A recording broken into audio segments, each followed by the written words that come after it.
Market research is a discovery process that can be summarized in 6 steps. Let's take a look at them all and discuss some examples in the process.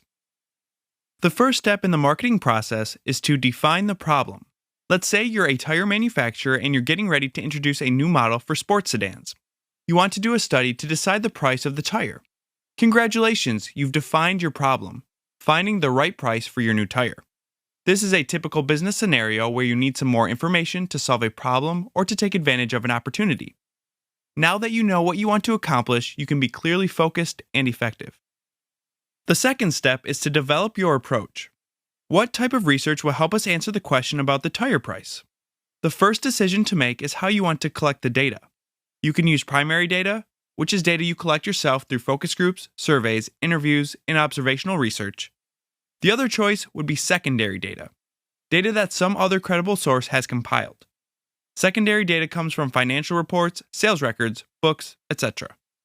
For our tire pricing example, the first place we would probably turn is secondary data. We could research tire prices for comparable models from our competition. If we can't get what we want from secondary data, maybe we could do a survey of tire stores to get their opinions on a price point. The third step is research design formulation.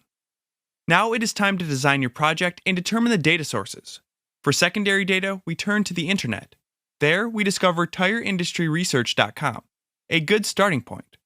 We look for other data sources that are current, impartial, and accurate. If we want to survey tire store owners, there are several decisions to make. Do we want to do the survey or pay someone else to do it? What questions do we want to ask? And if we do the survey, do we want to mail it, email it, or do a phone survey? The fourth step involves sample design and data collection. For our survey to tire stores, let's say for discussion purposes, there are 10,000 tire dealers in the US. We may not want the effort or expense of surveying them all, so we need to determine the appropriate sample size. The sample size is a subset of the entire population that is large enough to have characteristics representative of the whole group. There are free online tools you can use to calculate the sample size. Using one of those tools tells us we need 370 respondents for our survey. We have to ask more stores than that to participate in the survey because not everyone will respond. Assuming a 20% response rate, we need to ask around 1,850 stores to answer our questions. The fifth step in the marketing research process involves data processing and analysis. Our surveys have come back and we have raw data. We've done our secondary research and have compiled competitive pricing data. Now what?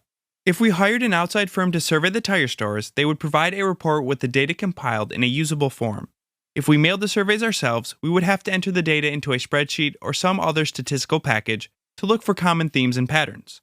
Some responses might have to be edited or omitted during a data cleaning process, which checks for consistency and accuracy.